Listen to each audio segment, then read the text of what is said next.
Please remain standing for the presentation of colors.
Dress.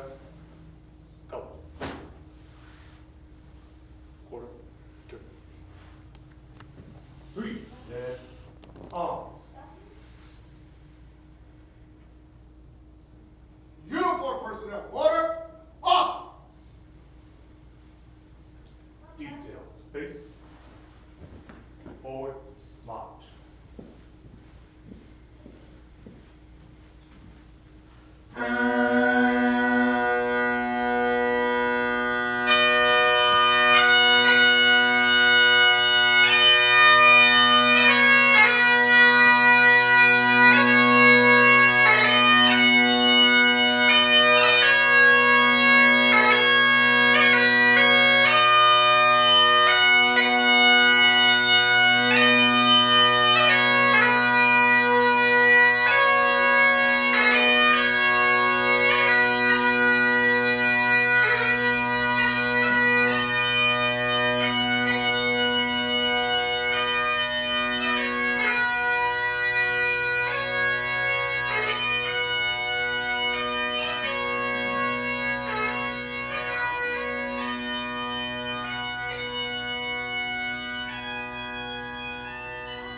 Please be seated.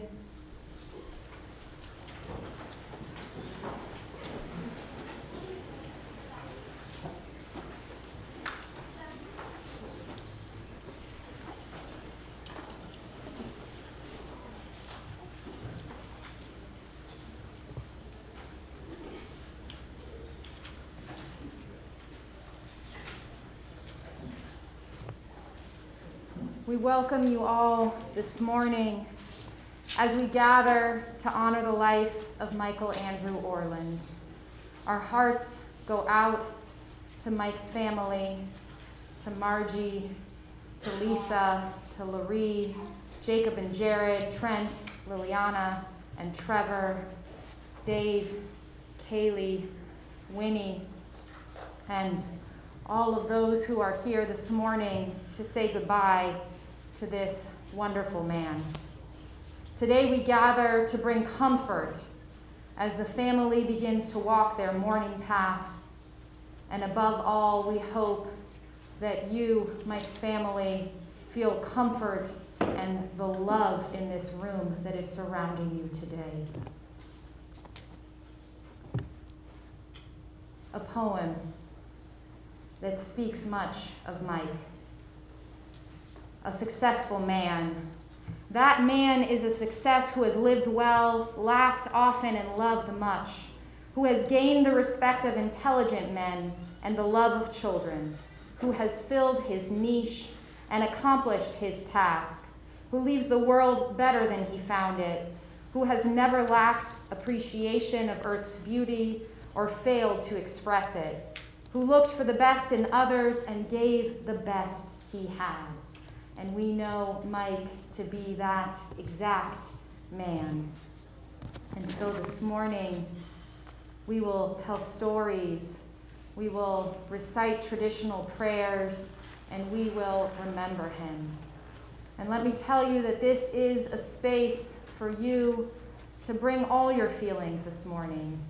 If you need to laugh, you may laugh. If you need to cry, you may cry. If you need to weep or wail, anything that you feel is appropriate at this time. And we invite you to feel comforted and held as you grieve him. We begin with a traditional psalm that speaks much of this phase of grieving, Psalm 23. You, Lord, are my shepherd, I will never be in need. You let me rest in fields of green grass. You lead me to streams of peaceful water. You are true to your name, and you lead me along the right paths.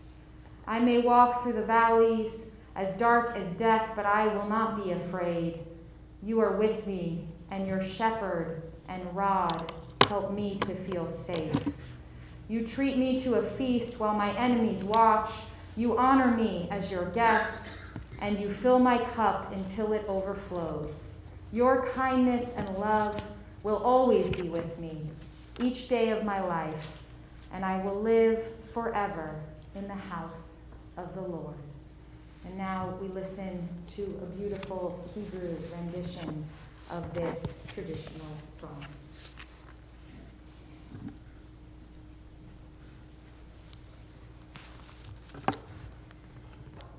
Adonai roi lo echsar hino tesheyar b'tzeini anei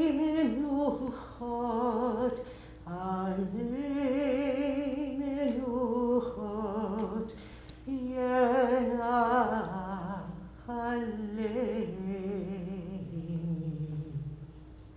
Nafshi yishovev yancheini v'malei tzedek yancheini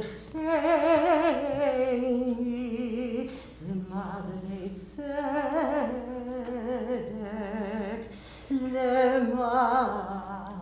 למען שמו.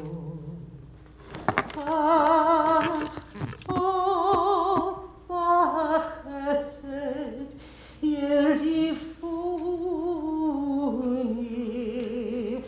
כל ימי חיי, כל ימי חיי. Shaviti perfect Adonai lehorach yamin. Adonai roi lo echsar. Adonai roi lo echsar.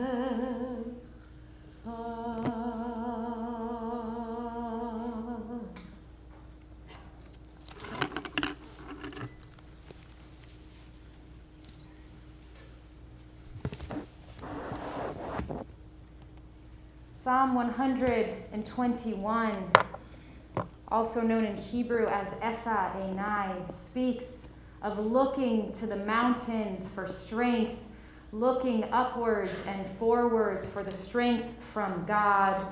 Anyone who knew Mike knew he looked to nature to find that strength and that comfort in life. Esa Enai el harim me'ayin yavo ezri. I will lift up my eyes unto the mountains. From where shall my help come? Ezri me'im Adonai ose shamayim va'aretz. My help comes from Adonai, who made heaven and earth. In his sorrow, Job cried out, Adonai Natan, Adonai Lakach, Yehi Adonai Mevorach. We acknowledge that God has given life, that God has taken life away. Praised be God, the one of beginnings and endings. And now we will take some time to share the stories of Mike's life. And we are blessed to hear from many beloved members, not only of his family, but also of his community. Before we begin, I ask you if you have a cell phone on you to make sure to silence it at this moment so we do not have any interruptions during the family sharing.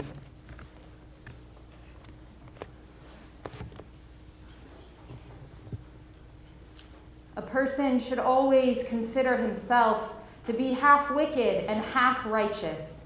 If he did one mitzvah, one good deed, praiseworthy is he, for he tipped himself towards the side of righteousness.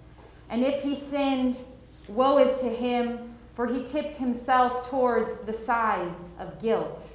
This comes from Kohelet Rabbah 10:1.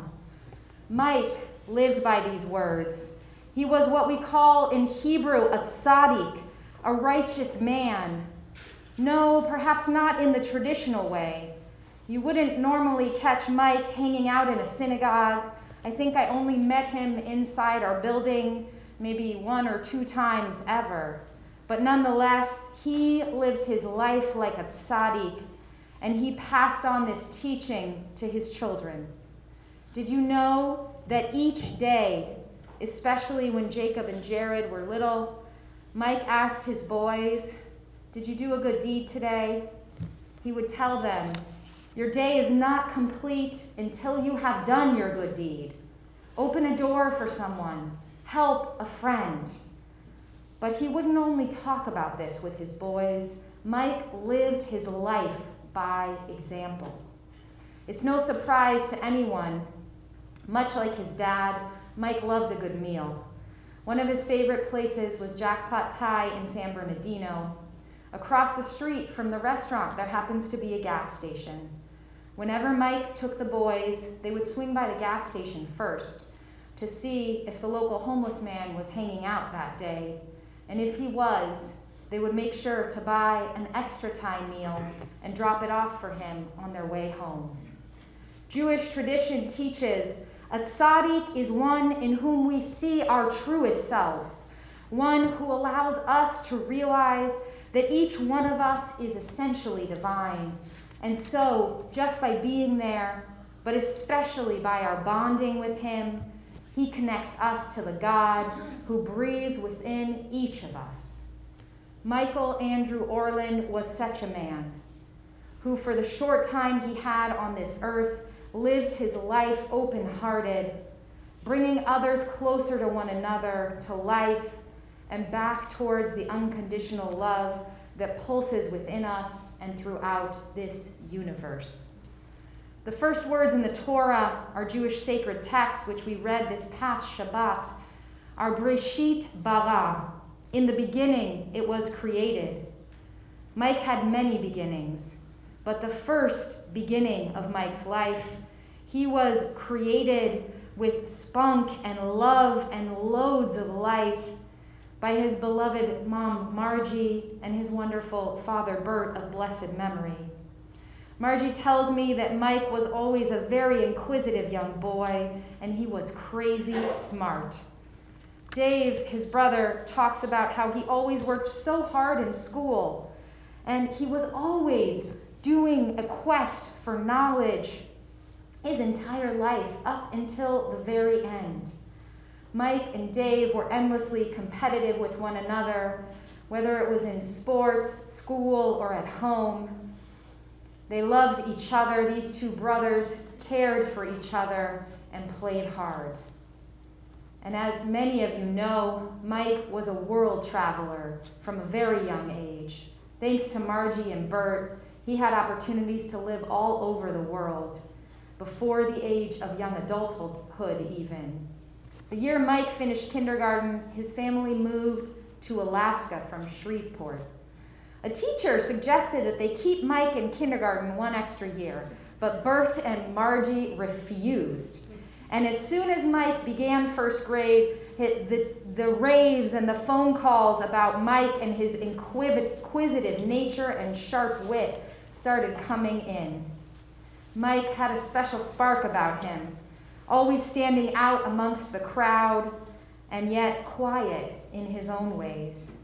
Maybe that's why he was so fascinated with fireworks, why he loved to flirt with danger. He loved the thrill of risk-taking.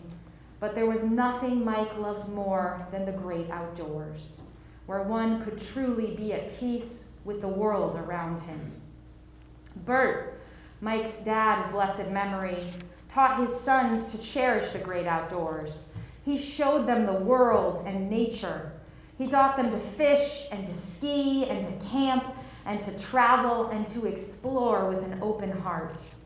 And Mike, in turn, shared this world with his sons, Jacob and Jared, and with all who loved him.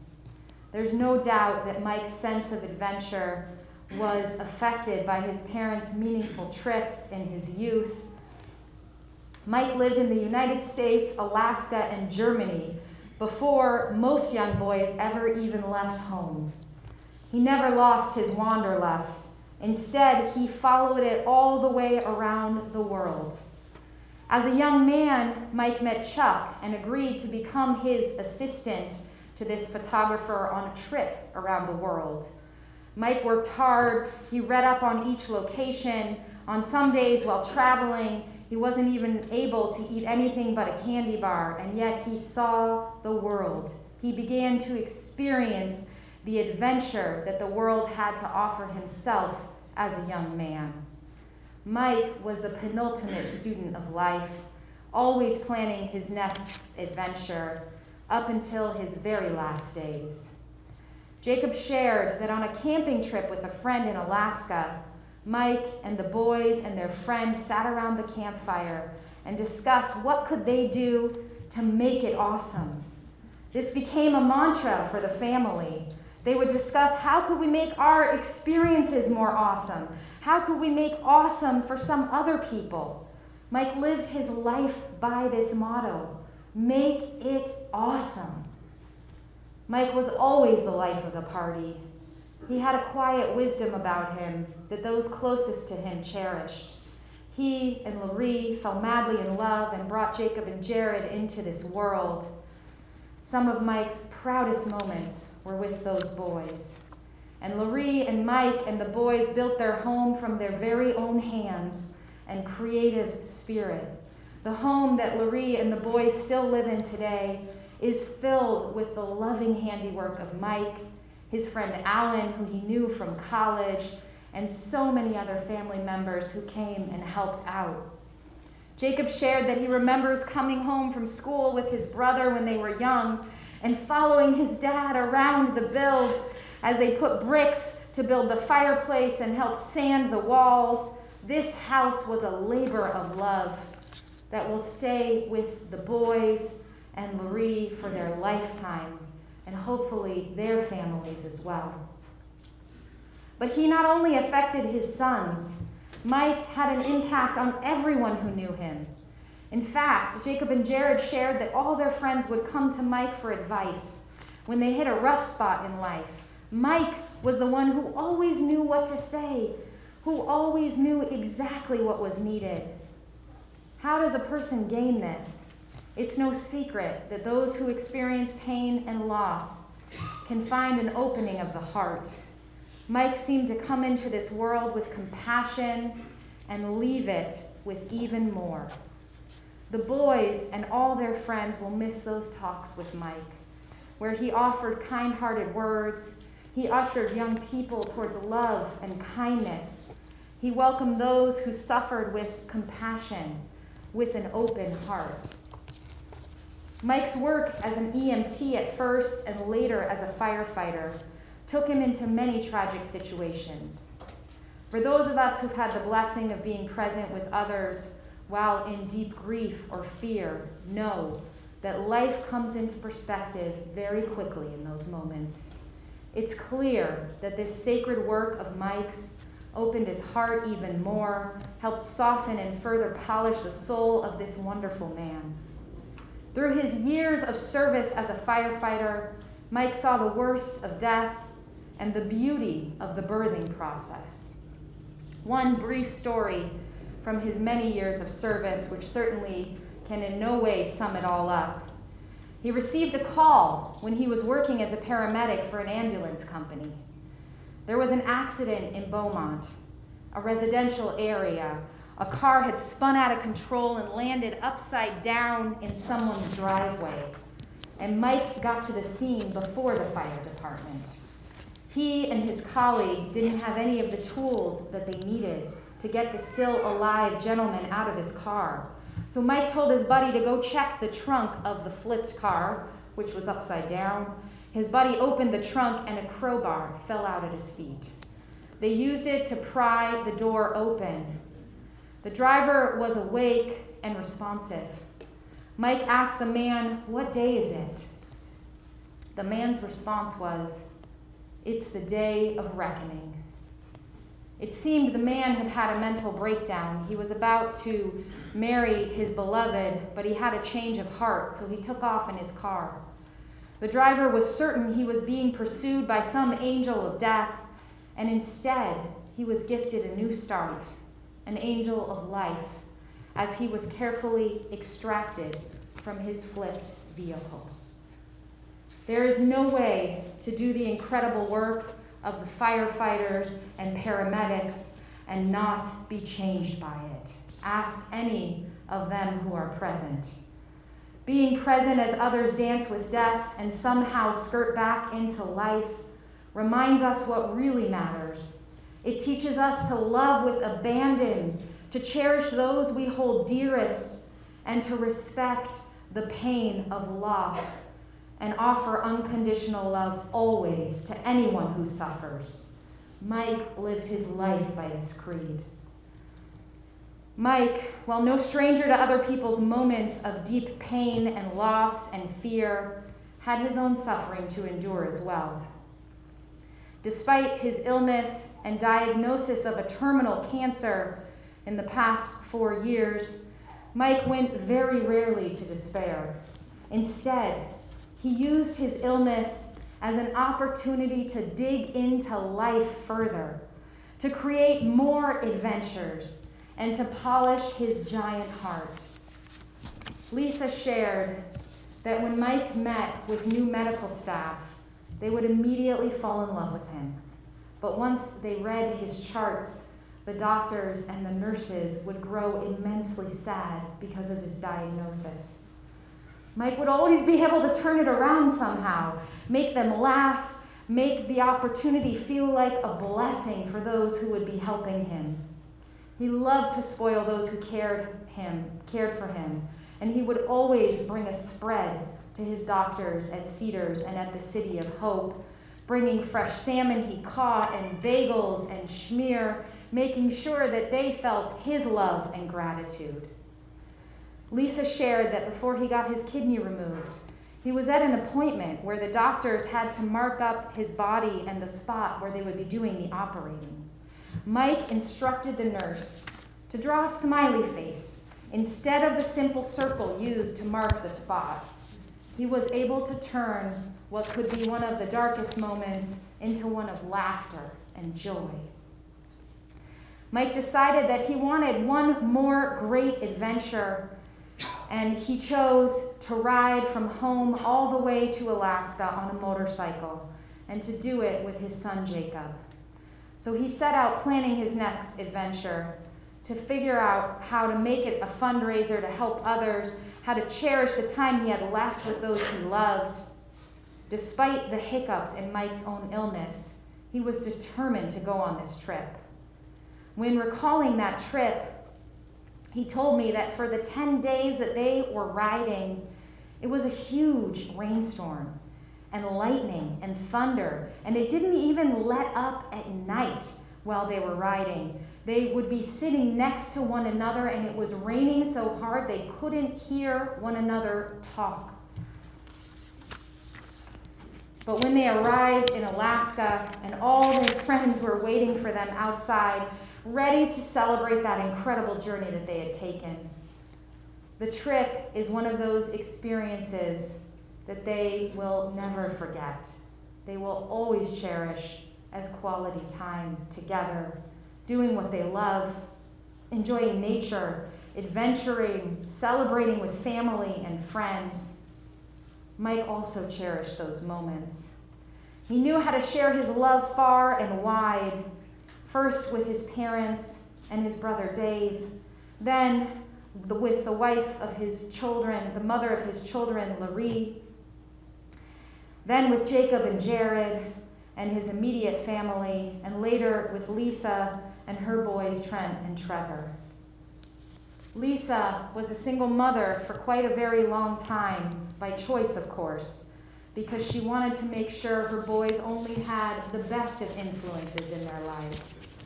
Mike somehow, like many in his life, was able to open her heart to show her he would only offer love to her boys as well. And Lisa's son, Trent, and Mike shared an incredibly special bond.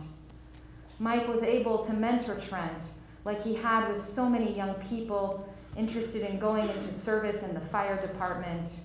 This was a special act of love. As Trent began his work for the fire service, Mike would look after his girlfriend Liliana, making sure she was okay when he was away for 45 days with CAL FIRE. He would always give advice to Trent and to others about how to be a good partner, what to do for your beloved on an anniversary or a birthday, never leaving out a detail. He would tell you exactly what you should buy and where you should dine to make sure that his boys knew how to take care of their loved ones. One of Mike's last wishes was to be present for Trent at his pinning ceremony into the fire department. And with the care and the support of Fire Chief Mike Smith, Mike was able to check this off his bucket list. On his last day on earth, gathered at his deathbed, Mike and Trent and Fire Chief Smith passed the pin, completing the ceremony that would normally happen much later. There's no doubt Mike will be looking down on all he loves, keeping watch, caring from the great beyond for each of you. Mike had very few regrets in his life because he made sure to live and do right by others. He regretted not being able to see his father right before he died, and he made peace with that with his mother Margie and a visit to the cemetery recently. And Mike, we know you now are with Bert, catching him up on all he missed, not being able to be present, what he missed not being present for, and moving forward for Jacob and Jared and Trent and Trevor and Lisa. He thought it was so unfair that Jacob and Jared wouldn't have him as a father standing next to them for the moments that are yet to come. And he wanted so desperately not to miss a single moment of your lives. But we know that love doesn't die when people do, and that when their body is no more, we bring their love into our hearts and our lives through memory, through living legacy, through honoring their values and experiencing that which we loved doing together. In these ways, Jacob and Jared, Mike will be by your side, guiding you, sharing sage advice, reminding you to love deeply and adventure on. Those who were blessed to be with Mike in his last moments on earth know that Mike was ushered out with a reminder that the angels were waiting for him, ready to guide him to his next adventure. I'm certain Mike is not only fishing now in a favorite river in Wyoming or Montana, observing the currents, taking in the beauty around him, breathing in the flow of life, and enjoying his father's company and those who left him earlier, and no doubt planning how he can make it awesome, what kind of awesome he can create for each of you here with us today and for those who are with him. And we say, Zichronam livracha, may his memory be for a blessing always. It is now my honor to invite forward his beloved mother, Margie Orland, to share some words with you all.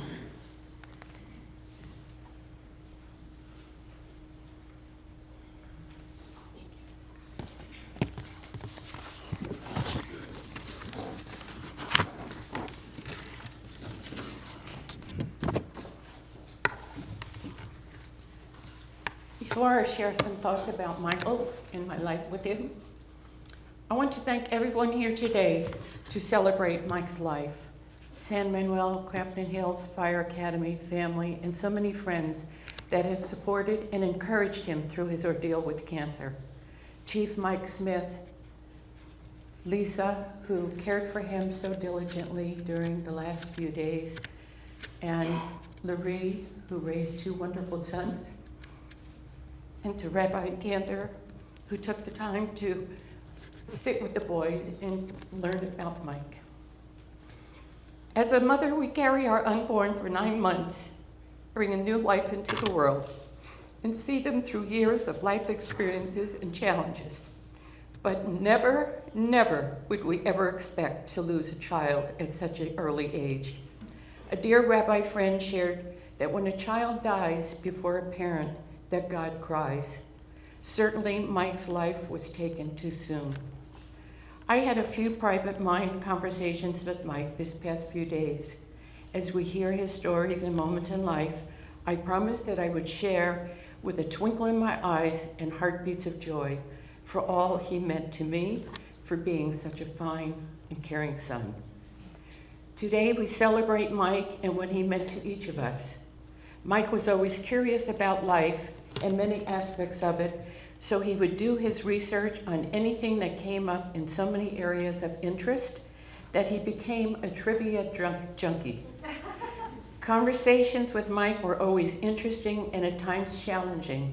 With his knowledge, he became a great teacher for all of us.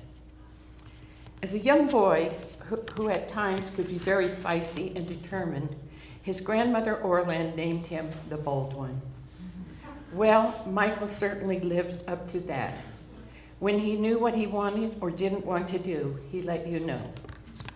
Being an Air Force family, we had many moves over the years. We were very proud of Dave and Mike in how they adapted to each new home and were quick to make friends and have new experiences.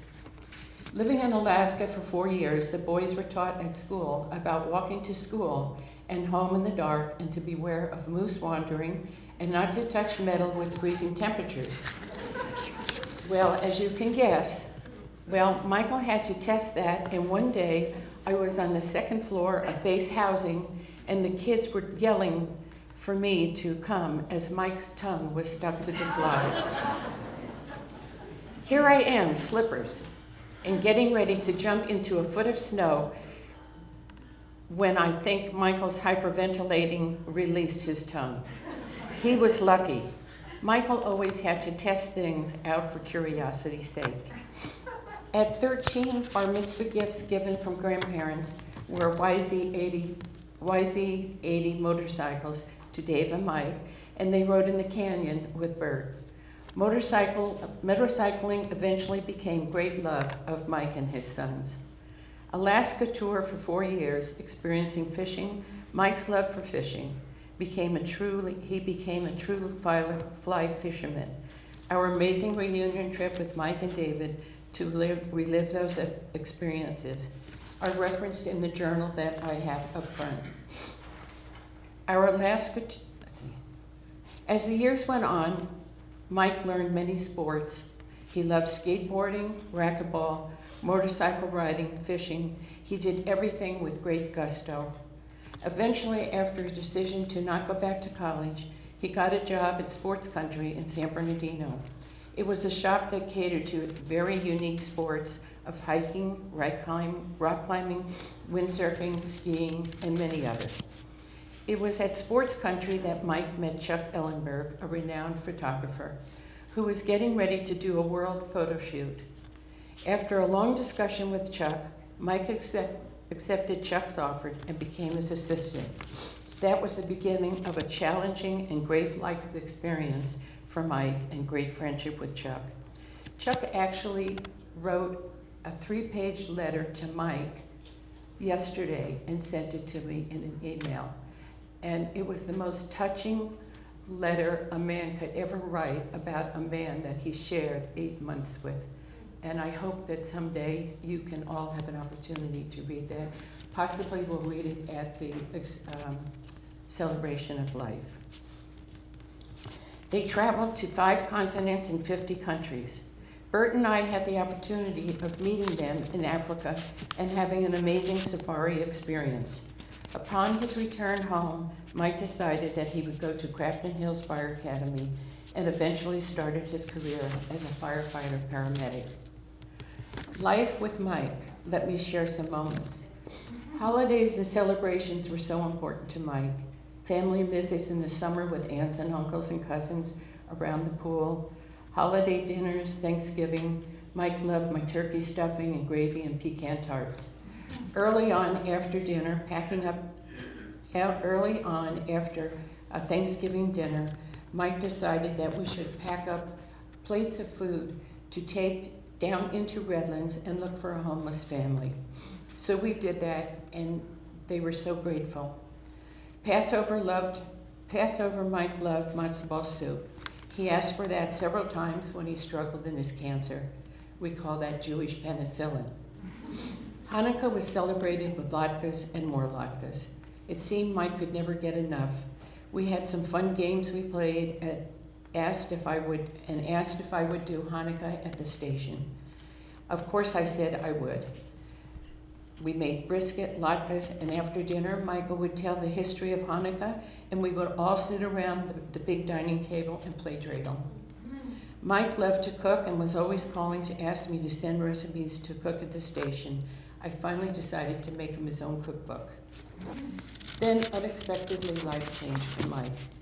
Unfortunately, Mike had a fall, and during a scan, they found that he had stage 4 kidney cancer that eventually metastasized throughout his body, and eventually had to retire from the San Manuel Fire Department. It wasn't long after that Mike discussed with his sons, Jacob and Jared, that he would like to do a 4,000-mile motorcycle ride to Alaska to raise funds for the Firefighter Cancer Foundation and Crafton Hills Fire Academy Scholarship Fund. Mike said, "I am not going to let cancer figure out how I'm going to die. I am going to figure out how to live with cancer." He said, "Inevitably, I may die from cancer, but during that time, I'm going to live with it. I'm going to do whatever and however much I can in the time I have." And so he did. Mike took interest in many things to occupy his time during these times, sharing with his sons and trying to live as normal a life as he could. He took an interest in remote-controlled airplanes with the boys, and they set up a little work table in my garage. I learned all about these amazing planes when we went to Club Field to fly them. He was fascinated with succulents and wanted to learn more about them and raise them.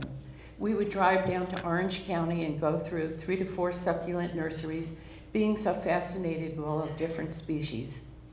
So we went to Tuesday morning one day, bought a cart cart full of pots and came home and made beautiful arrangements.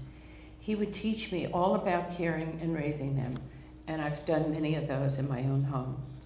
Mike loved to cook and would always enjoy family over, and we would gather at my house for his favorite chicken paprika and enjoy jacuzzi and interesting conversation.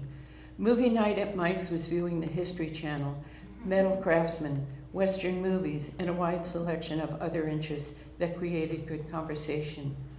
Poker was a getaway day for Mike at Morongo Casino. He used to love to do that with his dad. One day he spent 24 hours playing poker. He also enjoyed an evening of cribbage with Mike Smith, and before COVID, they would have dinner out and head to a movie. Mike always enjoyed your time with him. Mike and I had an opportunity to go to Germany for a family son wedding and then drive to Austria to my father's homeland. Our family had been there many years before, and Mike was thrilled to return and take the same photo of him on a haystack in his cousin's barn. As you may all know, Mike built the house where you will be at for the celebration of life. He and Larry created an amazing home for their young sons. His workshop out back was always busy with creative workmanship. When our temple moved to a temporary building in Redlands, we needed a portable ark for our tours. Well, Mike designed this beautiful cabinet, which is now being used in our new building for our sisterhood gift shop. Back in 2008, Mike gutted our house and did an outstanding remodel. Now, as I walk through every room, I have many visions of Mike's presence. I could go on and on about life with Michael, but as his cancer took its toll on his health, it was difficult to see such a strong man decline. We made opportunities to get together for lunch, out, or dinners at his home. One afternoon, he texted and invited me up to relax and enjoy his family company for dinner. I accepted, and I said, I always enjoy that. He said, me too, and then said that'll definitely be one of the things I will miss most wherever I am going. One text message from Mike when he learned the news about the pace the cancer was attacking his lungs was very touching. He thanked me for always being a stable person in his life. He said he was glad we were always close and could share so many great memories with me. He said, you definitely have a lot of chutzpah. When he was in ICU and we had some private time to talk, I told him what great sons he and Larry raised and all that they taught them in life. He said, yeah, but I'm not finished. I told him I will always be there for the boys. And he said, well, you better buy a surfboard. There always seemed to be a sense of humor no matter what concerns were. During Mike's years of cancer and as it progressed, there were days and tough moments of dark thoughts that he would share. As frightening as that would be, somehow we talked them through and it all managed to move forward. I made several trips with him to City of Hope for his appointments, and I was awed by the relationships he had with his doctors. There were times when he rode out there on his cycle with his backpack filled with his meds, water, and Alaska salmon for Dr. Powell. I recently heard Stevie Van Zandt, an artistic musician, author, and actor, being interviewed. He spoke about life's disappointments and how to face them and what to do after. I immediately thought about Mike and his greatest life disappointment with cancer. Michael was not going to let this take over his life, and so he created experiences that were thoughtful and gave back to others. Most importantly, creating an avenue to raise funds for the Firefighter Cancer Foundation and Crafton Hills Fire Academy scholarships. There are so many stories I can still tell. All these moments in life with Mike will fill the emptiness I feel in my heart from his loss. I look around this room and know there are life experiences each of you shared over the years with Mike. We have learned from him and he has touched our hearts and lives. He gained great respect from his San Manuel Department and was grateful for their camaraderie and support during his trying time. Jacob and Jared, your dad left you an amazing legacy to live by to the fullest. I know we will miss his presence, teaching, and love every day. Love you, Michael, and may You made me proud and a happy mother. Now I would like to just share 3 quotes. One is to all you friends of Mike's. To live in the hearts we leave behind is not to die. To me, his mom, glowing brightly, little light, and send my message. I will love you, never forget you, and will always be with you. And to Jacob and Jared, if I should ever leave you, whom I love, to go along the silent way, grieve not, nor speak of me with tears, but laugh and talk of me as if we were beside you there. So thank you everyone for being here and for being such wonderful friends and family tonight.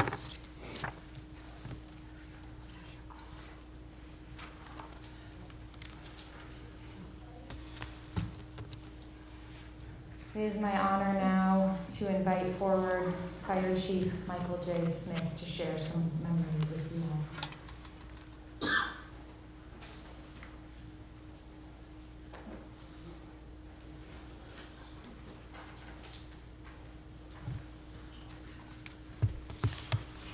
Good morning. On behalf of Mike's wife Lisa, his mother Margie, his sons Jacob and Jared, his brother David, thank you for coming today to honor the life of Fire Captain Mike Orland, a life well lived. Born to an Air Force family, Mike grew up in California, Alaska, and Germany. We recently had the pleasure of meeting some of Mike's high school friends from Germany, and it was clear that there were some antics and mischief shared there. In fact, you might find that a theme throughout Mike's life.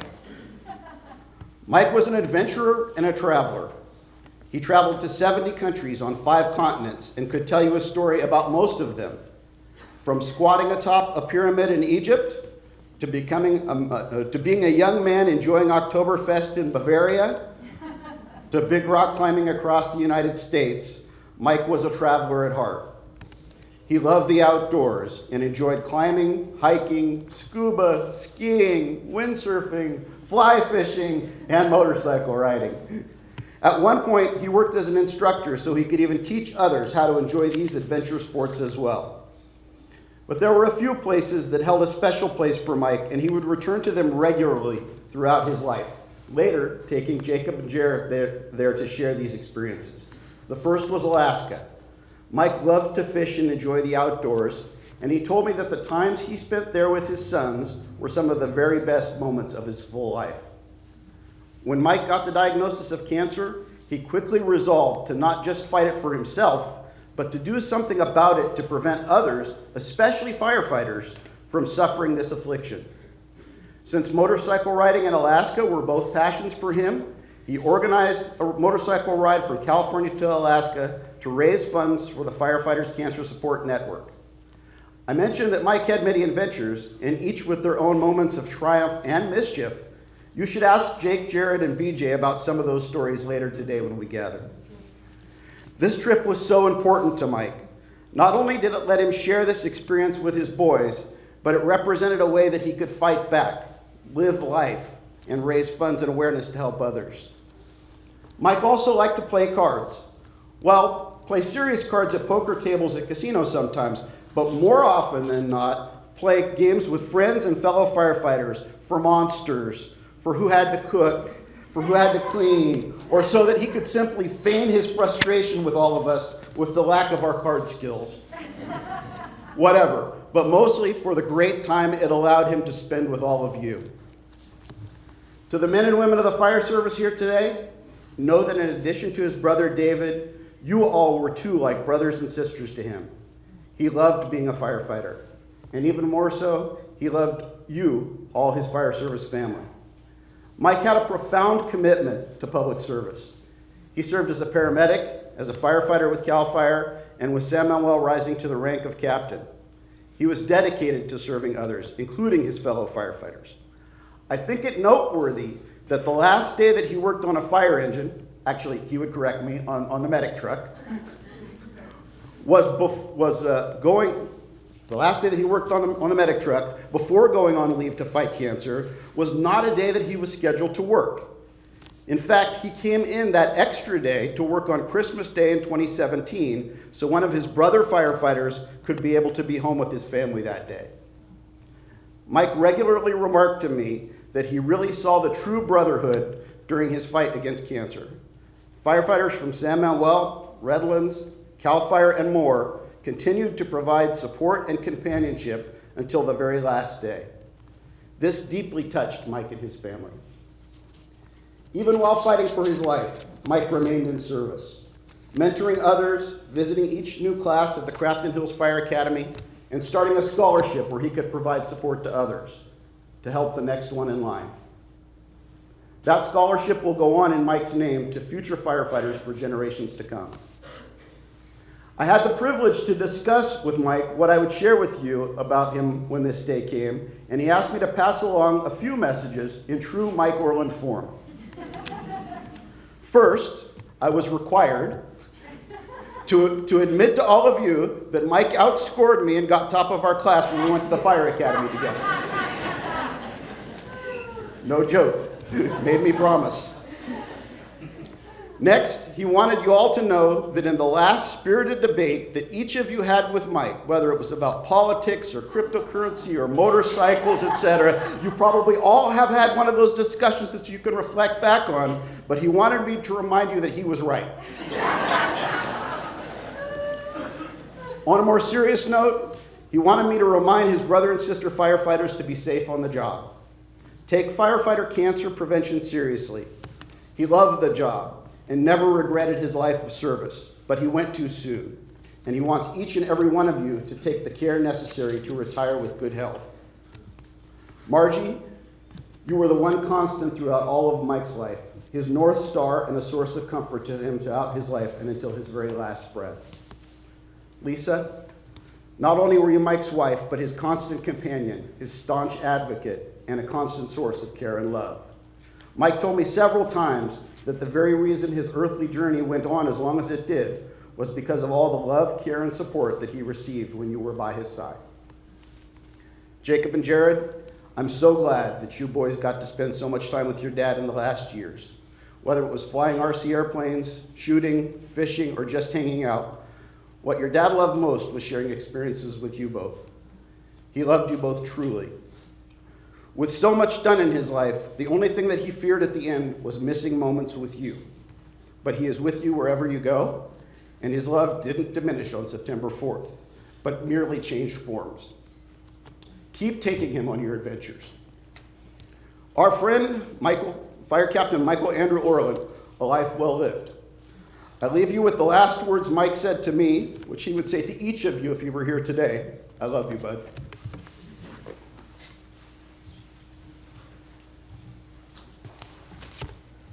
It's now my honor to invite forward Engineer B.J. Keeling to share some memories with you.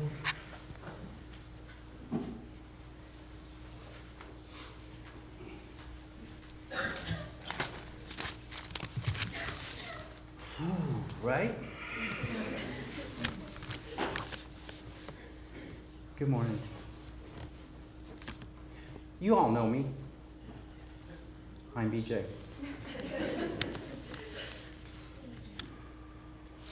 If you need assistance identifying an 80s song or artist, I know a guy. If you need someone to be a model for a photo shoot, I know a guy. If you need to find yourself always rushing around and need to learn how to slow down, I know a guy. If you need to know how to put a pony in a rear naked choke, I know a guy. If you have a piece of plywood and an outboard motor and want to race it, I know a guy. If you need an epic story about the adverse effects of bad protein, I know a guy. If you need to statistically know when to take an uninterrupted shower at the fire station, I know a guy. If you need to communicate with a telemarketer like a man. I know a guy.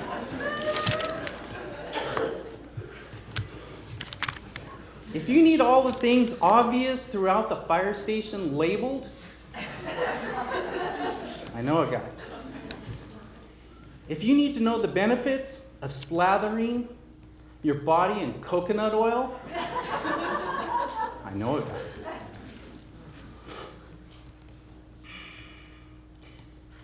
If you ever wanted to start a Class 1 fire department from scratch, I know a guy. If you need to know how to mother a herd of man-children, I know a girl. If you need to know how to fry rocks Texas style, I know a guy. If you need to know the best place to hide your glasses, I know a guy. If you need to know how to lift heavy round metal things up and down repetitively, I know a guy. If you are in need of a special word that has not yet been invented, I know a guy.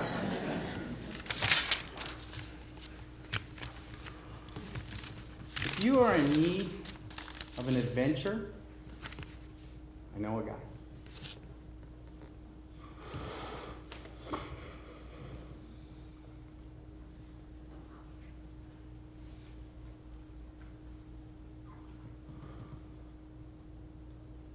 Have you ever wanted to go fishing in Alaska? I know a guy.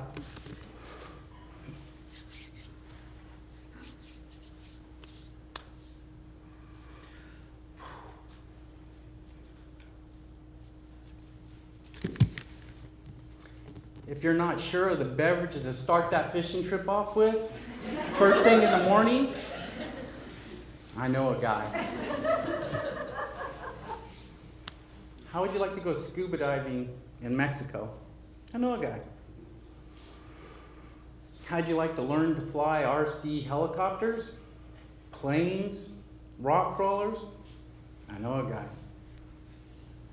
Hey, how'd you like to go fishing in Alaska again? But this time, let's take motorcycles up there and camp on the way. I know a guy. Have you ever wanted to know what the pyramids look like in person? I know a guy. Have you ever wanted to know what it was like to climb up those pyramids? I know a guy.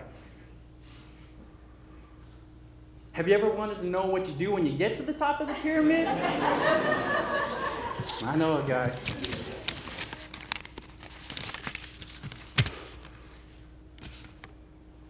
Mike is the true definition of an extremist. From building a house, to scuba diving, to sharpening knives, RCs, everything. From his solar system, watching on his phone how many gigawatts it produced a day. Woodworking, his mood swings. From succulents to his Western gun collection, just to name a few things. But all of them are mini adventures.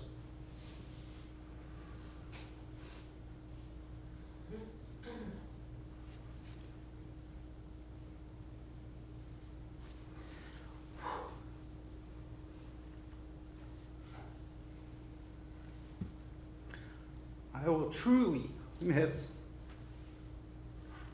getting the opportunity to follow along on all those adventures.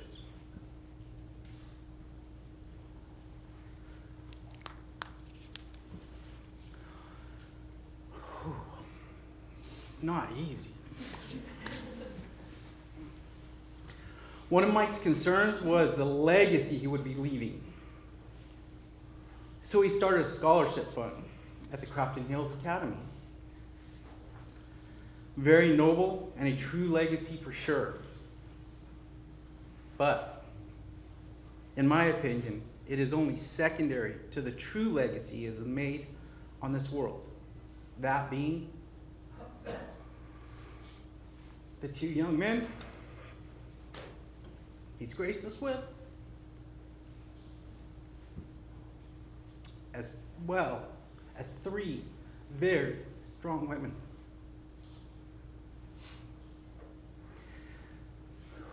A stepson to follow in his career choice, and another to fly real helicopters.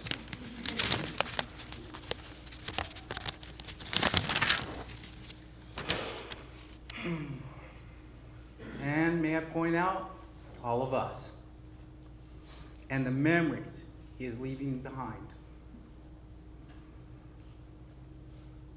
A very strong legacy as I see it. I know a guy.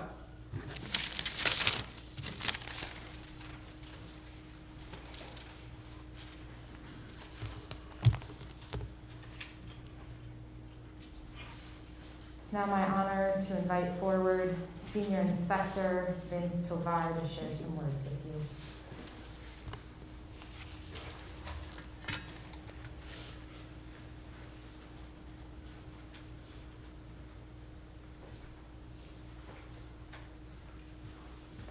Thank you, BJ. So I'm coming up here without notes. I'm just going to wing it. How do you follow up on all the wonderful stories about Mike? He was a great man.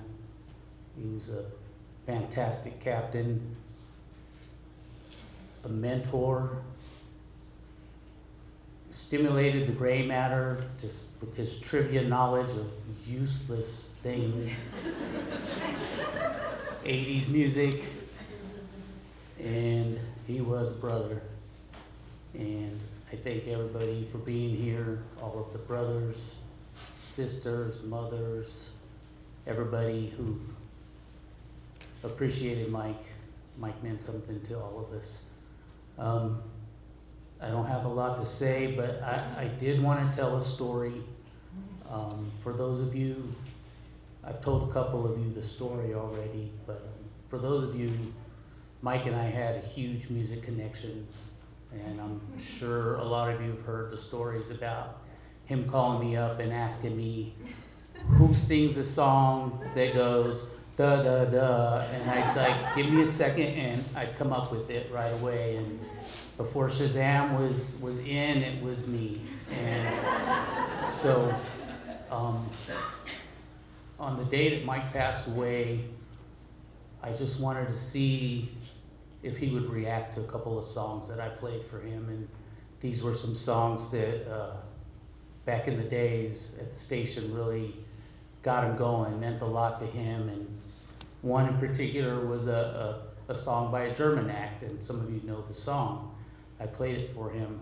And so I'm a firm believer on our loved ones, when they are deceased, that they will show themselves to us in some way, shape, or form. And it could be whatever you had in common with him, or whatever your favorite thing to do with Mike was, lose drones in Yucaipa somewhere, fishing, riding motorcycles. The man did it all. And so I had played the song for Mike, and I was thinking about him a couple days later, walking through the casino doing some inspections, and I walked into a particular area where they play songs on the screens, and the group was up there playing the song, and I just sat there. This song has never played in the casino in the Rock and Brews area ever, and I've spent hours and days in that place, and I was just thinking, that's a good one, Mike. That's a real good one, because out of tens of thousands of songs, this particular song, one of two that I played for him came on. And so I was having lunch a little bit later, and I was talking to Thaddeus, our new fire inspector, and there was a light fixture much like this near us, and it had 5 lights. And we were talking about a song, of course, some silly song. And I couldn't think of the artist, and all of a sudden one of the lights just started blinking. Like he was just like, oh, you know, you can't think of this one, Mr. Shazam, what's up with that? And then I blurted it out, and as soon as I did, that light stopped blinking. And I was like, he's here. He showed himself. And so on that note, I do believe that he is the type of person that will do something to show himself to us, and he will keep himself in our memories, and we must keep his memories alive. That's all I gotta say. More stories to come at the Celebration of Life. As everybody spoke, I thought of more and more things, so thank you, everybody.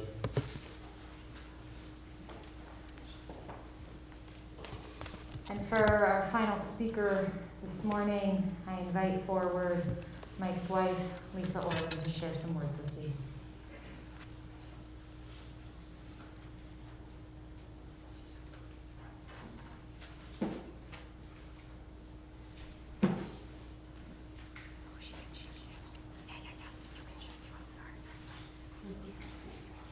Sorry, I need backup support. It's here if you want me to. Thank you. I'm Lisa, Mike's wife. Getting to know Mike felt like an adventure, like all of you guys also experienced.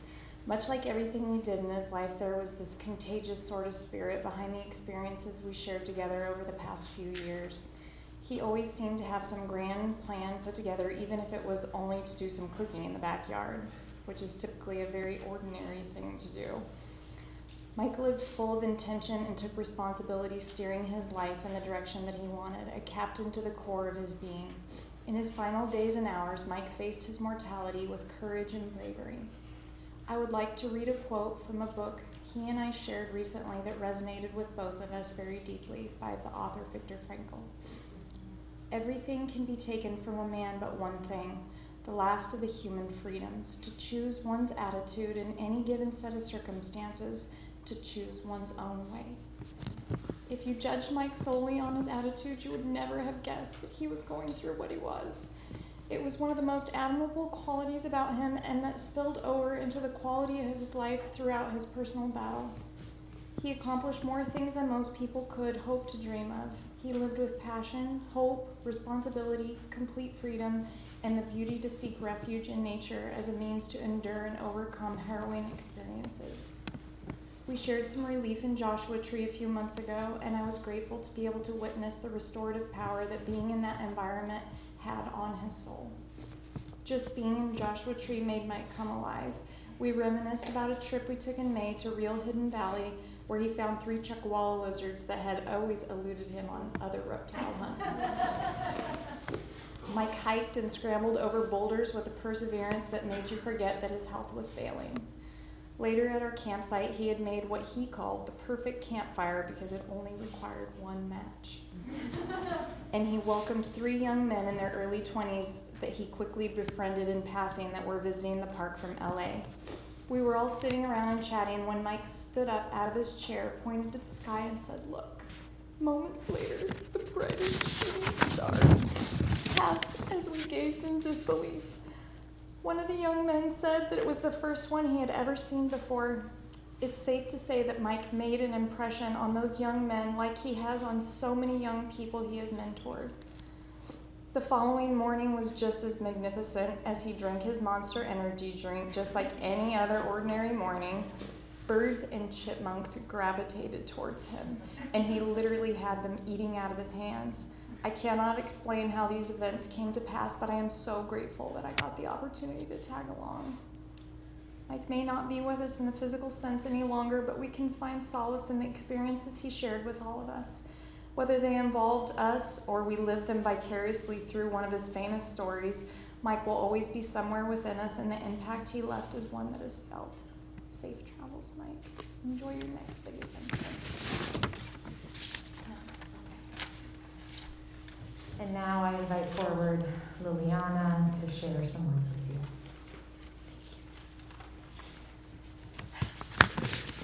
Good morning, everyone. For those of you that don't know, I'm Trent's girlfriend. He and I started dating about 3 years ago. 3 years ago was the beginning of our relationship, but it was also the beginning of getting to know one of the brightest souls I'd ever known, Mike Orland. I would like to acknowledge the fact that I'm so thankful to be standing here today with the ability to talk about someone so special. And although today may feel like a day of sadness and our hearts may be hurting, it is important to recognize today as a day to honor Mike and the life that he lived. This is a celebration of who Mike was, is, and forever will be. And it's really difficult to try and capture the gist of Mike with just words. But these are qualities we found really defined Mike, and they're qualities that we feel will be ones we forever hold on to, and ones that we find comfort in remembering. Mike's curiosity and intelligence are something that I really like to define as one of a kind. To know Mike was to know his absolute love for riddles and random trivia. Mike seriously knew facts about the most random things to the point where I would ask, why and how do you even know that? For example, he loved to ask if we knew how many nipples a possum has, as if that's something that your average person would just know. And he would always wait until the person would either say that they don't know or just guess incorrectly, and he would respond with 13. I'm not gonna lie, I had to look up the answer while writing this just to fact check myself, because Mike would have hated if I spread that news incorrectly. We all spent so much time Googling riddles and trivia questions to ask Mike, and it was a usual thing for Mike to already know most of the answers to the random ones we did find. But my favorite part was when he didn't know the answers or if he was wrong. He never wanted to be given the answers if he didn't know them. He would sit there and just think out loud about all of the possibilities running through his head. We would offer to give him hints, but he would stubbornly refuse because he knew he could figure it out. And of course, most times he did. And for the times that he didn't figure out the answer, he would always love to learn more about it. I swear, the more riddles and random facts Mike knew, the happier he was. I think his curiosity and always wanting to know more is something each of us really found admirable and magnetic. It really showed his passion for life. That's why spending time with Mike always felt so special no matter what we were doing. He could turn the simplest, most casual outings or moments into the most unique and memorable ones, like spending time at the park and him deciding to try and catch a lizard that he saw for no reason, or in his final weeks of life, pushing him in his wheelchair around the neighborhood so he could get some fresh air, and Mike attempting to drift on his 4 wheels on the wheelchair, or telling me to let him go so he could go fast down a very steep hill. Mike made every single day of his life special, and if you were around him, you would feel that energy with the words he spoke. I don't think I will ever know a better storyteller.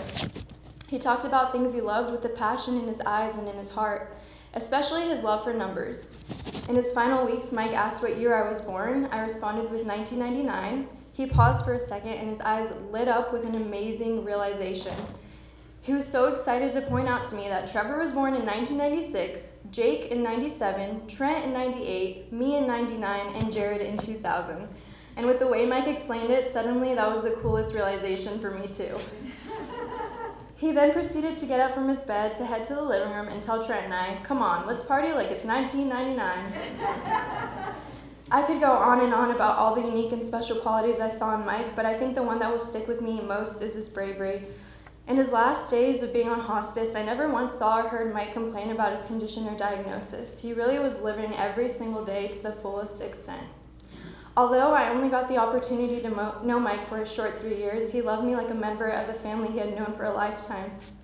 I found a message he had sent me in December of 2020, in which he ended it with, "I'm only saddened that I won't be around to see you and Trent make a lifetime of memories together, which I'm sure you will. Just take care of each other and enjoy life." Mike may not have understood it at that point, but I know he is around to watch all of the things he wanted to see happen. Mike is where his special soul belongs, with the light and with the angels.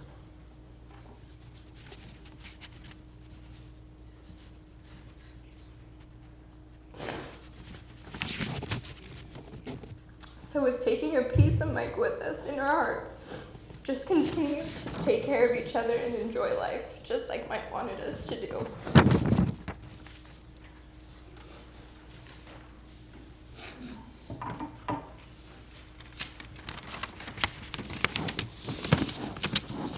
For those of you who don't know me, my name is Trent, and I'm Mike's stepson.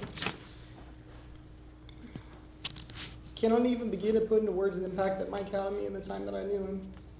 We'll all miss his seemingly infinite knowledge. Mike always had advice to give in any situation you may have found yourself in. And now that he's gone, I find crossing my mind often, what would Mike have told me to do? It may not have always been what you wanted to hear, but he sure did give good advice. We all knew the day would come when we had to say our goodbyes to Mike, but I never could have imagined just how hard it would be and how big of a void it would leave in all of us. A common topic of conversation for me and Mike was the fire service and what it meant to be a fireman. Prior to meeting Mike, I never thought of the fire service as an option for me. Mike thought differently. He stood by my side every step of the way. Mike loved his job and his department. I remember when he finally knew that his symptoms would no longer allow him to continue working. It was one of the hardest parts of his diagnosis. He loved what he did and the people he worked alongside. I believe if his body would have allowed, he would have worked up until the day that he died. I know how important to him it was for him to see me find success in the fire service, and I'll never forget the feeling I had when I saw how proud of me he was. I always imagined what it would be like to work with Mike. I even asked him in just the few minutes leading up to his death how he thought it would be if we had gotten the chance, and he told me it wouldn't have felt like work at all. A big aspect of the job for me was to always make Mike proud. I would always continue to try and do that every single day. He's a big part of who I am today and who I will become. And although he is not here physically, his heart will always be with me.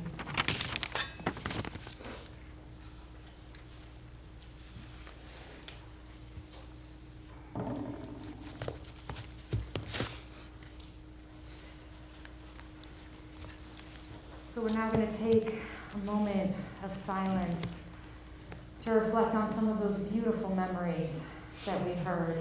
I know there are so many more and so many more stories to share.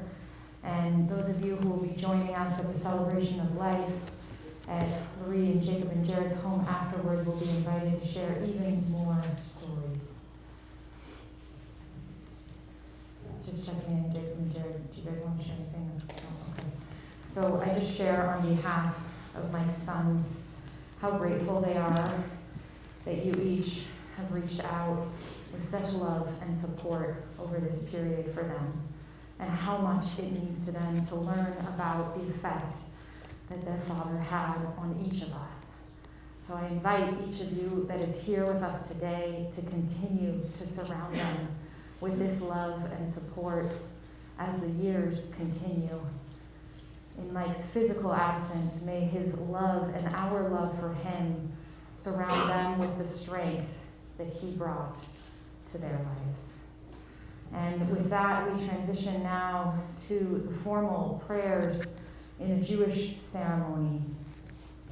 We will first recite El Malei Rachamim, which is a prayer that is recited at the graveside, and then Khadija Tom. And I invite you, if you are able and willing, to please rise.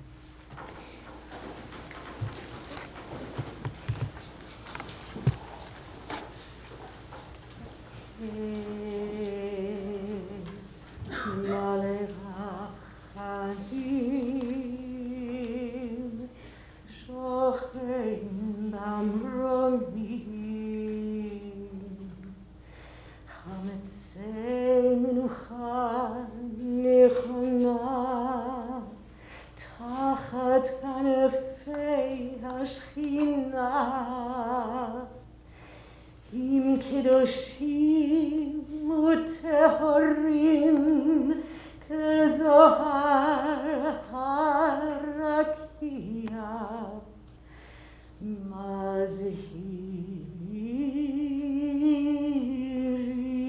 מזהירים את נשמת מיכאל, אברהם, בן בנימין ואסתר, שהלך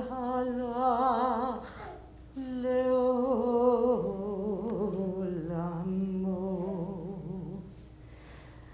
בעל הרחמים, יזתירהו בסתר, כנפיו לעולמים, ויצרור החיים את נשמתו.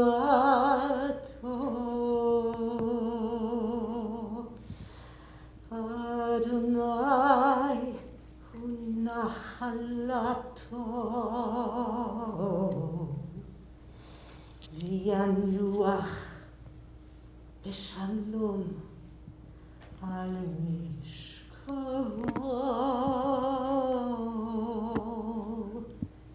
ונאמר Amen.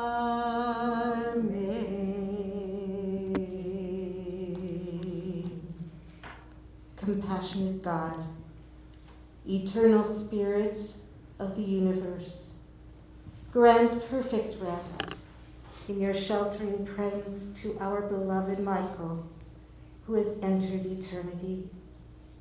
O God of mercy, let him find refuge in your eternal presence, and let his soul be bound up in the bond of everlasting life. God is his inheritance. May he rest in peace. And let us say, Amen.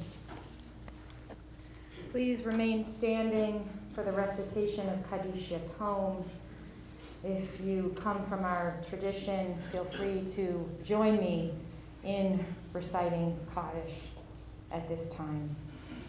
Yitgadal v'yitkadash shemei Rabbah, ve'alma divrach hirutei ve'amlich malchutei, v'chayechon uv'yomechon uv'chaye dechol beit Yisrael, ba'agala uv'izman kariv ve'imru Amen. Yehi shmei Rabbah mevorach le'olam u'lalmei almaya. Yitbarach v'yishtabach v'yitpa'ar v'yitromam v'yitnaseh v'yithadar v'yitale v'yitalal shmei d'kudisha b'richu le'ela min kol birchata v'shirata tushbechata v'nechemata da'amiran be'alma ve'imru Amen. Yehi shlama rabba min shemaya V'chaim aleinu ve'al kol Yisrael, ve'imru Amen. Oseh shalom b'mromav, hu ya'aseh shalom, aleinu ve'al kol Yisrael, ve'al kol yoshvei tevel, ve'imru Amen. May the source of peace grant peace to those who mourn, and comfort to the bereaved among us. And let us say together, Amen. You may be seated.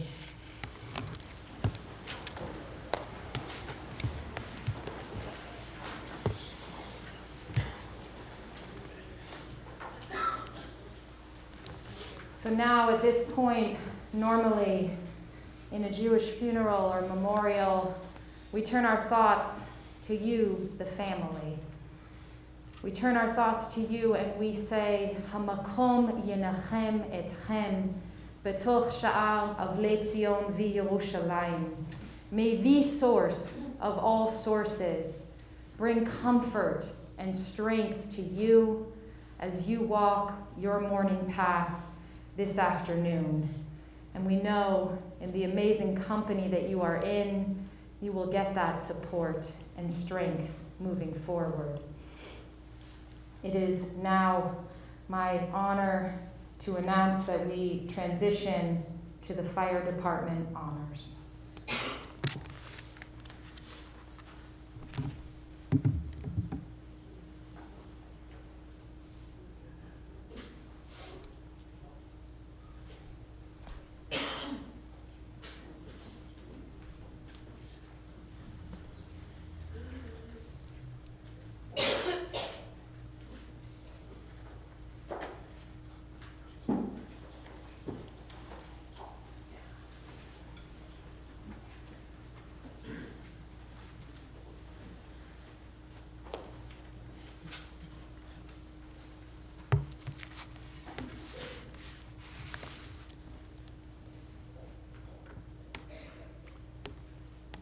The men and women of today's fire service are confronted with a more dangerous work environment than ever before.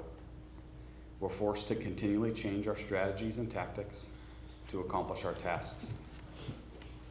Our methods may change, but our goals remain the same as they were in the past: to save lives, to protect property, and sometimes at a terrible cost. This is what we do. This is our chosen profession. This is the tradition of the firefighter. The fire service of today is ever changing, but is steeped in traditions 200 years old. One such tradition is the sound of a bell. In the past, as firefighters began their tour of duty, it was the bell that signaled the beginning of that day's shift. Throughout the day and night, each alarm was sounded by a bell which summoned these brave souls to fight fires and to place their lives in jeopardy for the good of their fellow citizen. And when the fire was out and the alarm had come to an end, it was the bell that signaled to all the completion of the call. When a firefighter had died in the line of duty, paying the supreme sacrifice, it was the mournful toll of the bell that solemnly announced a comrade's passing. We utilize these traditions as symbols, which reflect honor and respect on those who have given so much and have served so well. To symbolize the devotion that these brave souls had for their duty, a special signal of 3 rings, 3 times each, represents the end of a comrade's duties and that they will be returning to quarters. And so to those who have selflessly given their lives for the good of their fellow man, their tasks completed, their duties well done, to Fire Captain Mike Orland, his last alarm, he's going home.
With that, our ceremony